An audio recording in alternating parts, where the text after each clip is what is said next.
Hi friends, welcome back to KNR tutorials.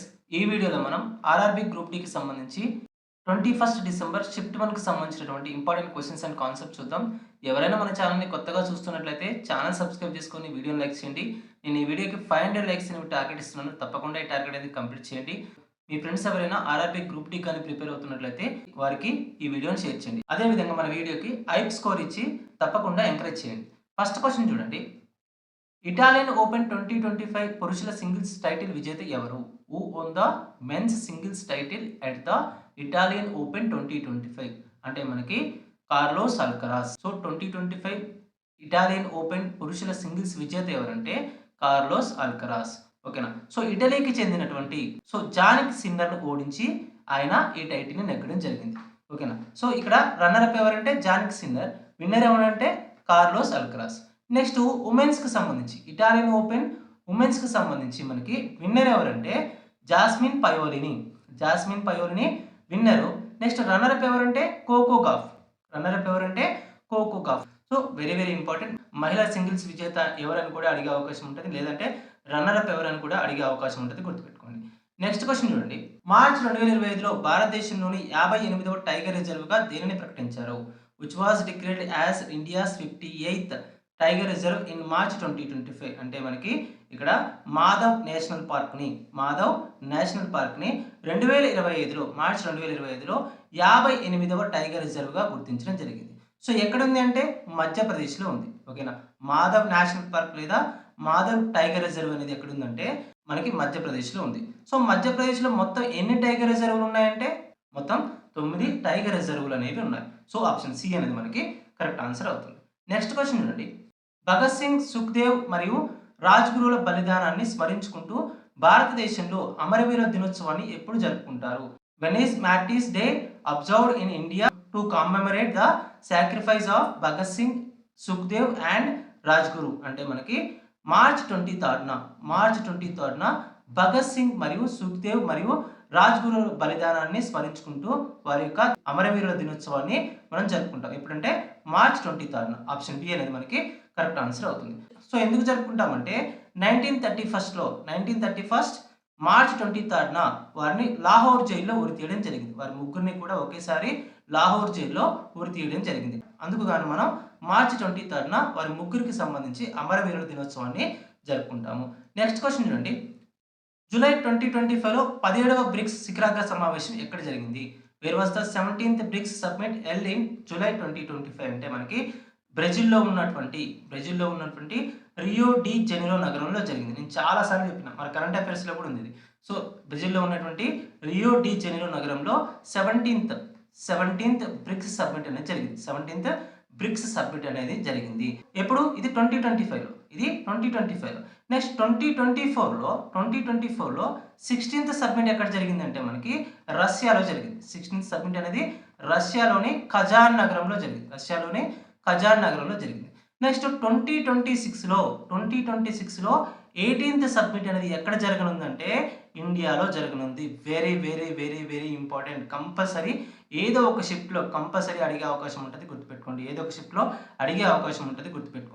ఓకేనా. So 17th submit అనేది బ్రెజిల్లో జరిగింది, రియో డి జెనిరో నగరంలో.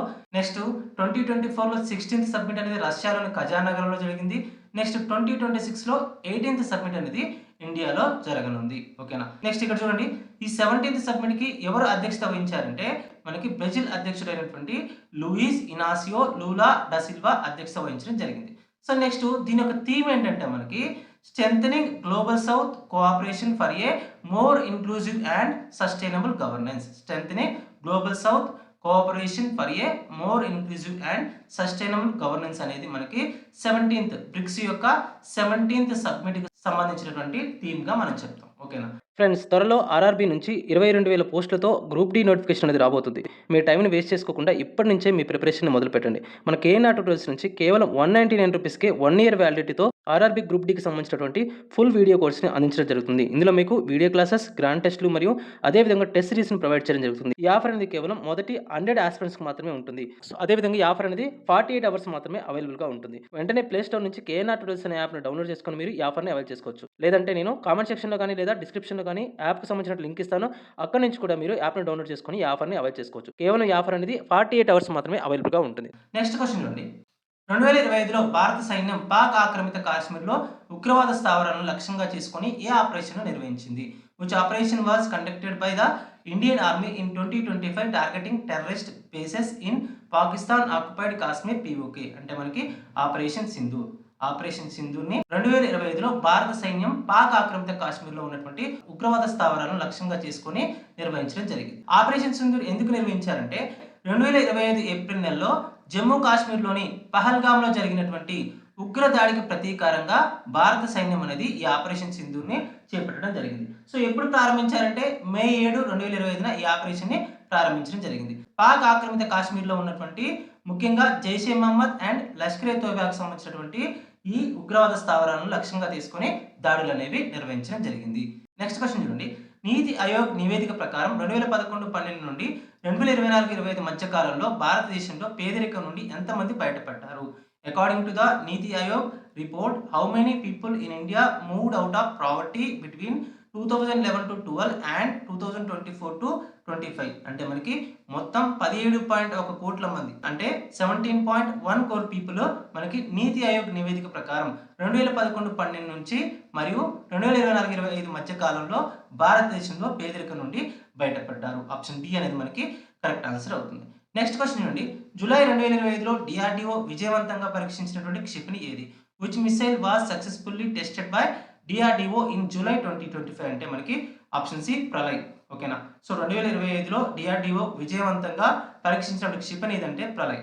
ఓకేనా. సో ప్రళయ్ గురించి కనుక మనం చూసినట్లయితే ఎప్పుడు ప్రయోగించారంటే 2025 జూలై 28, 29లో ఈ ప్రయోగాలు అనేవి చేయడం జరిగింది. ఈ పరీక్షలు అనేవి చేయడం జరిగింది. సో ఎక్కడ చేశారంటే ఒడిశా తీరంలోని డాక్టర్ ఏపీజే అబ్దుల్ కలాం ఐలాండ్‌లో ఈ పరీక్షలు అనేవి నిర్వహించడం జరిగింది. సో ఈ ప్రళయ్ క్షిపణి అనేది స్వదేశీ పరిజ్ఞానంతో అభివృద్ధి చేయబడింది. ఈ ప్రళయ్ క్షిపణి అనేది స్వదేశీ పరిజ్ఞానంతో అభివృద్ధి చేయబడింది. సో ఇది ఏ రకమైన క్షిపణి అంటే ఉపరితలం నుంచి ఉపరితలానికి ప్రయోగించేటటువంటి క్వాజీ బాలిస్టిక్ క్షిపణి. క్వాజీ బాలిస్టిక్ క్షిపణి. సో అంటే surface to surface quasi ballistic క్షిపణి అని చెప్తాం. సో దీని యొక్క రేంజ్ లేదా పరిధి ఎంత అంటే 150 నుండి 500 కిలోమీటర్ల వరకు ఉంటుంది. సో నెక్స్ట్ వెరీ ఇంపార్టెంట్, ఇది ఏ టైప్ ఆఫ్ క్షిపణి అని కూడా అడిగే అవకాశం ఉంటుంది. సర్ఫేస్ టు సర్ఫేస్ లేదా ఉపరితలం నుంచి ఉపరితలానికి ప్రయోగించేటటువంటి క్వాజీ బాలిస్టిక్ క్షిపణి అని చెప్పాలి. నెక్స్ట్ దీని యొక్క పరిధి ఎంత అని అడిగితే 150 నుండి 500 కిలోమీటర్లు అని చెప్పాలి. ఓకేనా. నెక్స్ట్ క్వశ్చన్ చూడండి. ఖేలో ఇండియా వింటర్ గేమ్స్ 2025 మొదటి దశ ఎక్కడ జరిగింది? Where was the first phase of Khelo India winter games 2025 held అంటే మనకి లడఖ్లో ఉన్నటువంటి లేహ్ ప్రాంతంలో ఖేలో ఇండియా వింటర్ గేమ్స్ 2025 మొదటి దశ అనేది జరిగింది. ఓకేనా. మొదటి దశ అనేది లడఖ్లో ఉన్నటువంటి లేహ్ ప్రాంతంలో జరిగితే రెండవ దశ అనేది ఎక్కడ జరిగిందంటే జమ్మూ కాశ్మీర్లో ఉన్నటువంటి గుల్మార్గ్లో జరిగింది. నెక్స్ట్ అడగబోయే క్వశ్చన్ ఇదే మనకి. కంపల్సరీ అడుగుతాడు చూడండి 100%. నెక్స్ట్ ఇంకో క్వశ్చన్ ఏం అడుగుతాడంటే మస్కట్. ఓకేనా. సో 2025 భారతదేశం యొక్క వింటర్ గేమ్స్ యొక్క మస్కట్ ఏంటని కూడా మనకు క్వశ్చన్ అడిగే అవకాశం ఉంటుంది. గుర్తుపెట్టుకోండి. మస్కట్ ఏంటంటే షీన్ ఏసీ అనేది 2025 భారతదేశం యొక్క వింటర్ గేమ్స్ యొక్క మస్కట్ గా చెప్తాం. సో షీన్ ఏసీ అంటే ఏంటంటే మనకి ఇక్కడ మంచు చిరుత అంటాం. ఓకేనా. సో షీన్ ఏసీ అనేవచ్చు ఆప్షన్స్ లో మనకి, లేదంటే మంచు చిరుత అని కూడా ఆప్షన్స్ లో ఇచ్చే అవకాశం ఉంటుంది. గుర్తుపెట్టుకోండి. నెక్స్ట్ క్వశ్చన్ చూడండి. ఏ రాష్ట్రం 2027 నాటికి పంట వ్యర్థాలను కాల్చడాన్ని పూర్తిగా నిర్మూలించాలని లక్ష్యంగా పెట్టుకుంది? Which state has set A target to completely eliminate stubble burning by 2027 అంటే మనకి హర్యానా.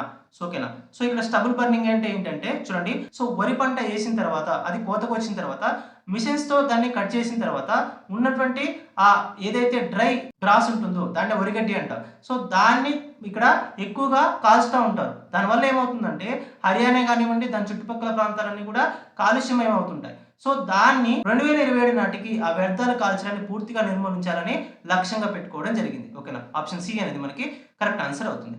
నెక్స్ట్ క్వశ్చన్ చూడండి. మెండల్ బఠానీ మొక్కపై చేసినటువంటి ప్రయోగాలలో ఎన్ని జతల వ్యతిరేక లక్షణాలు ఎంచుకున్నారు? How many pairs of contrasting traits did Gregor Mendel select for his experiment on pea plant అంటే మనకి మొత్తం 7 జతల లక్షణాలను ఎంచుకోవడం జరిగింది. ఓకేనా. సో అందులో 7 జతల లక్షణాల్లో మనకి కాండం యొక్క ఎత్తు కానివ్వండి, పువ్వు రంగు కానివ్వండి, నెక్స్ట్ పువ్వు స్థానం, నెక్స్ట్ కాయ ఆకారం, కాయ రంగు, నెక్స్ట్ విత్తనం ఆకారం మరియు విత్తనం రంగు అనేవి ఉన్నాయి. సో ఈ 7 జతల లక్షణాలను మనకు గ్రీగర్ జోహెన్ మెండల్ తన యొక్క ప్రయోగాల కోసం ఎంచుకోవడం జరిగింది. నెక్స్ట్ క్వశ్చన్ చూడండి. 62 సంవత్సరాల వయసులో అంతర్జాతీయ టీ20 క్రికెట్లో అరంగేట్రం చేసిన అత్యంత పెద్ద వయసు ఆటగాడు ఎవరు? Who became the oldest player to make a debut in professional T20 cricket at the age of 62 అంటే మనకి ఆండ్రూ బ్లౌనీ. సో ఆండ్రూ బ్లౌనీ అనేటటువంటి క్రికెటర్ 62 సంవత్సరాల వయసులో అంతర్జాతీయ టీ20 క్రికెట్లో అరంగేట్రం చేసినటువంటి అత్యంత పెద్ద వయసుగా రికార్డు సృష్టించడం జరిగింది. ఆప్షన్ బి అనేది మనకి కరెక్ట్ ఆన్సర్ అవుతుంది. ఫ్రెండ్స్, మనకి ఏఎన్ఆ ట్యూటోరియల్స్ నుంచి 2025కి సంబంధించి జనవరి టు నవంబర్ వరకు 11 మంత్స్ కరెంట్ అఫైర్స్ పీడిఎఫ్ని కేవలం 19 రూపీస్కే అందించడం జరుగుతుంది. ఆర్ఆర్బీ గ్రూప్ డి ఎగ్జామ్స్లో చాలా సిప్స్లో ఈ పీడిఎఫ్ నుంచి చాలా క్వశ్చన్స్ అనేవి రిపీటెడ్గా అడుగుతున్నారు. ఒక ఎగ్జామ్లో 20 క్వశ్చన్స్ కరెంట్ అఫైర్స్ నుంచి వస్తే దాదాపుగా మన పీడిఎఫ్ నుంచి 14 to 15 క్వశ్చన్స్ అనేవి అడగడం జరిగింది. సో తప్పకుండా ఈ పీడిఎఫ్ని రిఫర్ చేయడానికి ట్రై చేయండి. ప్లే స్టోర్ నుంచి మీరు కేఎన్ఆర్ ట్యూటోరియల్స్ అనే యాప్ను డౌన్లోడ్ చేసుకొని మీరు ఈ పీడిఎఫ్ని అవైల్ చేసుకోవచ్చు. లేదంటే యాప్కి సంబంధించిన లింక్ అనేది నేను కామెంట్ సెక్షన్లో మరియు డిస్క్రిప్షన్లో ఇస్తాను. అక్కడి నుంచి కూడా మీరు యాప్ను డౌన్లోడ్ చేసుకొని ఈ పీడిఎఫ్ని అవైల్ చేసుకోవచ్చు. నెక్స్ట్ క్వశ్చన్ చూడండి. జనవరి 2025లో భారత నౌకాదళంలో చేర్చబడిన స్కార్పిన్ తరగతికి చెందిన 6వ మరియు చివరి జలంతర్గామి ఏది? అంటే మనకి ఇక్కడ ఐఎన్ఎస్ వాక్షీర్. ఐఎన్ఎస్ వాక్షీర్ అనేది మనకి భారత నౌకాదళంలో చేర్చినటువంటి స్కార్పిన్ తరగతికి చెందినటువంటి 6వ తరం జలంతర్గామిగా చెప్తాం. 6వ తరం జలంతర్గామిగా చెప్తాం. ఆప్షన్ సి అనేది మనకి కరెక్ట్ ఆన్సర్ అవుతుంది. నెక్స్ట్ క్వశ్చన్ చూడండి. National manufacturing and supply chain submit 2025 ఎక్కడ జరిగింది? Where was the national manufacturing and supply chain submit 2025 held? అంటే మనకి న్యూఢిల్లీలో జరిగింది. న్యూఢిల్లీలోని భారత్ మండపంలో జరిగింది. ఓకేనా? సో ఆప్షన్ సి అనేది మనకి కరెక్ట్ ఆన్సర్ అవుతుంది. National manufacturing and supply chain submit 2025 అనేది న్యూఢిల్లీలోని భారత్ మండపంలో జరిగింది. నెక్స్ట్ క్వశ్చన్ చూడండి. మొక్కలలో వాయువుల మార్పిడి ప్రధానంగా దేని ద్వారా జరుగుతుంది? Through which structure does air conduction primarily takes place in plants? అంటే మనకి పత్ర రంధ్రాలు లేదా స్టొమాటా ద్వారా జరుగుతుంది. ఓకేనా? సో మొక్కలలో వాయు మార్పిడి అనేది పత్ర రంధ్రాలు లేదా స్టొమాటా ద్వారా జరుగుతుంది. ఆప్షన్ బి అనేది కరెక్ట్ ఆన్సర్ అవుతుంది. నెక్స్ట్ క్వశ్చన్ నుండి.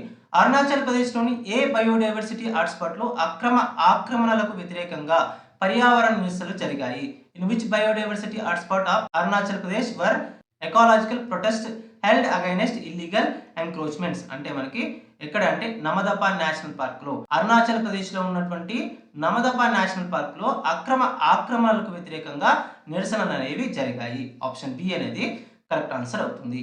నెక్స్ట్ క్వశ్చన్ నుండి. భారతదేశంలో ఈ స్పోర్ట్స్ ను ప్రోత్సహించడంలో ఏ మంత్రిత్వ శాఖ కీలక పాత్ర పోషించింది?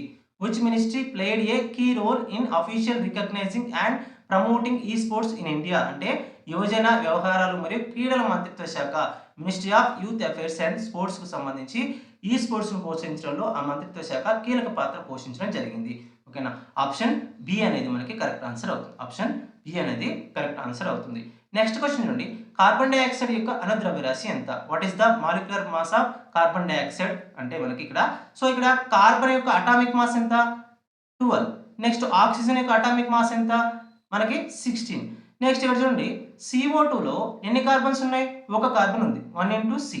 నెక్స్ట్ ఎన్ని ఆక్సిజన్స్ ఉన్నాయంటే 2 ఆక్సిజన్స్ ఉంటాయి, అంటే 2 into O. సో ఇప్పుడు 1 into 12 ప్లస్ 2 into 16, 2 into 16.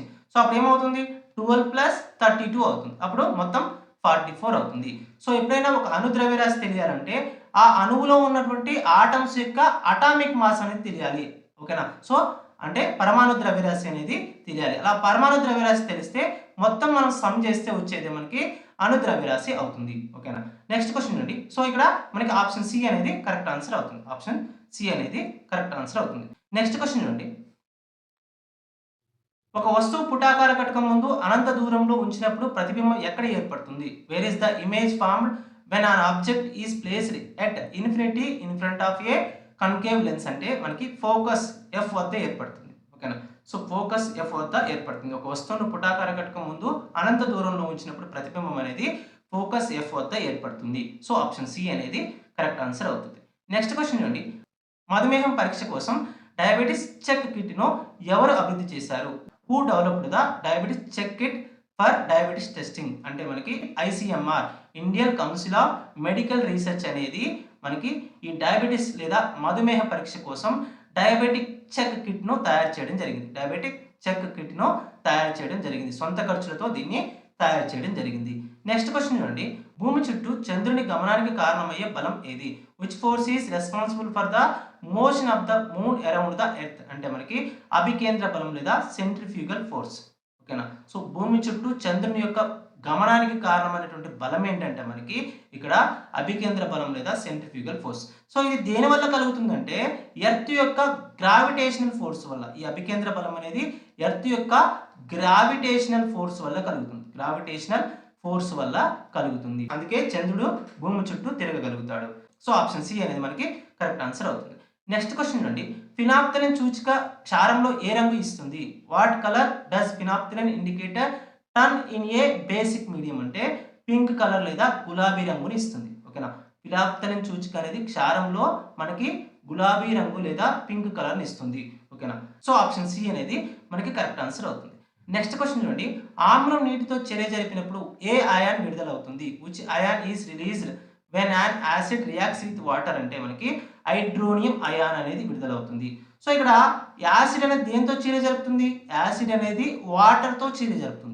వాటర్తో చర్య జరుపుతుంది. సో యాసిడ్ అనేది ఏమిస్తుంది అంటే H+ని ఇస్తుంది. యాసిడ్ అనేది H+ని ఇస్తుంది. సో ఈ H+ అనేది మనకి H2ఓతో చర్య జరిపి అప్పుడు మనకి ఏం ఏర్పడుతుందంటే H3O+ అనేది ఏర్పడుతుంది లేదా హైడ్రోనియం అయాన్ అనేది ఏర్పడుతుంది. సో ఆప్షన్ బి అనేది మనకి కరెక్ట్ ఆన్సర్ అవుతుంది. ఓకేనా.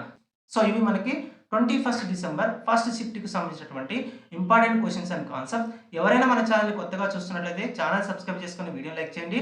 నేను ఈ వీడియోకి 500 లైక్స్ అని టార్గెట్ ఇస్తున్నాను. తప్పకుండా ఈ టార్గెట్ అనేది కంప్లీట్ చేయండి. అదేవిధంగా మన వీడియోకి హైప్ ఇచ్చి ఎంకరేజ్ చేయండి. మరొక వీడియోలో మరొక ఇంట్రెస్టింగ్ అప్డేట్తో మళ్ళీ కలుసుకుందాం. అంతవరకు సెలవు. జై హింద్.